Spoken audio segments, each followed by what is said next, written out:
Hey guys, welcome back to another video here today on the channel. And today I'm, well, you can tell by the title, I'm going to help get you guys ranked up in Rocket Racing. The only reason why I decided to do this was because a few days ago I was just like racing and someone asked how I'm so good because I just kept winning. Not to brag or anything, but I mean that's what happened. I mean they're on my friends list. So basically what I want to do is show everyone that I've been getting champion a few times, not every single season, but quite a few actually, without doing any of those flips and stuff you see from world records or whatever. So I'm here to teach you guys what I do personally and maybe help help you guys out. Also, by the time I'm recording this, there is an audio glitch where if I'm drifting, you can't even hear the sound of me drifting. Like, you hear the car sound, but if you hear here, it's just like nothing. So, the first thing is, if you're driving straight like this, there's nothing wrong with it, but you're not really going fast. Like, sure, you can, drift around this one turn, but then, that's it. So, what you should do is something called snaking, where if you hold your drift button and push right, left, you can see it grows your bottom bar in the bottom, which then upon release, you're going much faster. And then suddenly you lose a lot of speed. So the point of this is if you're going on the straightaway, you can do this to get extra speed, but you don't want to do it too much because you see right here, if I just keep doing that technique, my speed isn't going up. It's staying at 570. Sure, I can get a lot of speed after, but you have to find a good balance of speed and a little extra boost.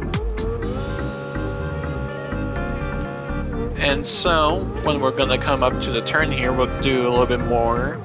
I like to do it about halfway or so, about here. And then you go about 770, because I mean the full is 800, so it's not even that much faster for the full bar. And then we'll do it up here a little bit. And you can either hold, you hold if you want to switch directions like this.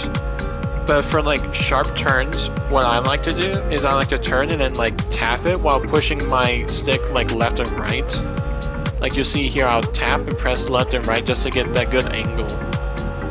It's good for two different things. If you turn really sharp, you can obviously, get to the next spot quicker. But if you turn wide, you get more boost.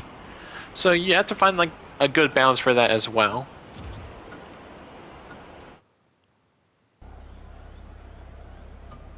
And now we'll start lesson 2, which is all about boosting. Boosting is one of the core mechanics in racing. Speaking of, we got 85, that's not too bad. And there's different ways to increase your speed. You got little boost panels, right here, to increase your speed by 100. And of course you have the boosting itself. So let's go ahead and do some of those drifts like I said by tapping the drift button and turning left and right to make sure I got a good angle. Go left, like that. And now you see I have basically 2 boost bars now. And so most people just, as soon as they get a boost, they want to use it. And that's good and all, but you see I go right back to being slow again. So instead what I like to do is actually boost while doing a turn, which can be tricky. In fact, it's so tricky I'm not going to even do it right there. I'm going to do it right here. So I'm going to turn and use the boost.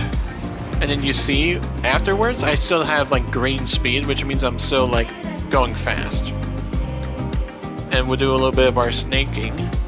Because if you use a boost on the boost panel, you go even faster, because each time you hit a boost panel, it increases your speed by 100. So from 5 to 600, 6 to 7, etc.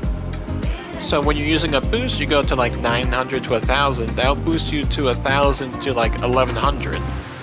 which is something which is, you know, pretty nice. And then the third thing is, if you use your boost in air, you can use it to carry momentum. So I'm going to use a boost right here, and you see, it basically takes me almost to this boost pad. So depending on the map, you want to use a boost when there's boost pads, and preferably on the turn. Like, you can do it on the straightaway if the time needs. Like, if this was the last lap, I would probably use it right here because there's no more turns and that was a boost pad. So if you combine it all, we can go from down here, drift into a boost pad, and now you see I'm going like super fast because I drifted, which charged my bottom meter, which gave me extra speed, and used the boost during the turn so I can get more speed. And that's basically what you have to do in order to get like to the higher ranks. And it will take a lot of practice. This isn't something you can do like twice and then suddenly mastered. I mean, I don't know, maybe some people can. Alright, we'll boost again. And then use our fly in order to get more air time to touch this one.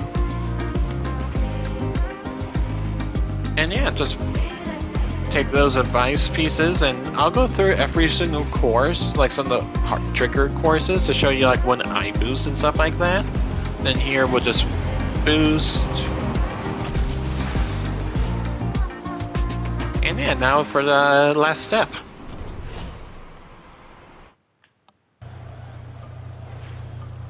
Alright, now we're on to step 3 for this video, and it would be controlling the air.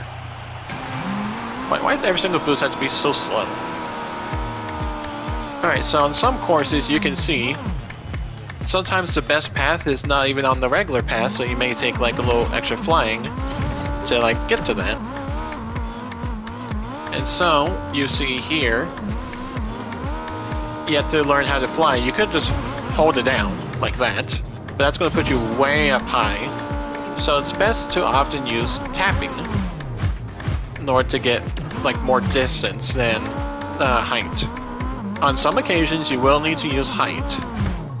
In some occasions you just need to go for the distance. And you could say, well, if the fast ways are always off the track, then why not just, you know, fly it, you know, most of the time? So right here, if I hit the boost pad and then I do jump higher than the road, I am taking a sharper angle, but you can see, not only am I running out of boost, I'm also not going the fastest. I'm only going 500 or so. It's best to always be on the floor as much as possible, with one exception, which we'll do right here. So, using a boost in the air, you want to boost like that. And that was a much faster because I used the boost rather than just like taking the big turn. And we'll do the same thing here. We'll go on here, and then use the boost. And we take that turn much sharper. But then the only downside is, if you're in the air, you can't really gain your boost charge. Like right now, if I was trying to gain more boost, I'll have to do that drifting, snaking, or flip sideways accidentally. But now we got 2 boost charges. We will now take to the skies and use both.